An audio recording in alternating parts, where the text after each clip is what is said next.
রাত ৯টায় গণহত্যাকারী, খুনি, নির্লজ্জ ফ্যাসিস্ট হাসিনা ছাত্রদের উদ্দেশ্যে বক্তব্য দেওয়ার খায়েশ করেছে।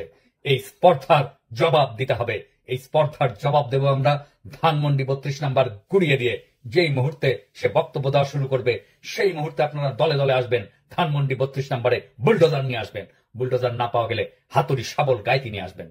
ধানমন্ডি ৩২ নাম্বার আজ থেকে আর থাকবে না। ইতিহাসের দায় মোচন করবেন। ফ্যাসিবাদের আতুর ঘর নিশ্চিহ্ন করতে আসবেন। গান গাইতে গাইতে আসবেন, স্লোগান দিতে দিতে আসবেন, সন্তানের হাত ধরে আসবেন। মুখে হাসি আর বুকে প্রতিরোধের আগুন নিয়ে আসবেন। ফ্যাসিবাদের ধ্বংসস্তূপের উপরে ছাত্র জনতার বিজয়ের নিশান উড়াতে আসবেন। আজ রাত ৯টায় সেই ইতিহাস রচিত হোক।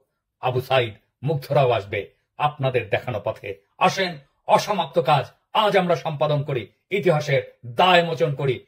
ধানমন্ডি ৩২ নাম্বার থাকবে না। ছাত্র জনতা ঐক্য জিন্দাবাদ, ইনকিলাব জিন্দাবাদ।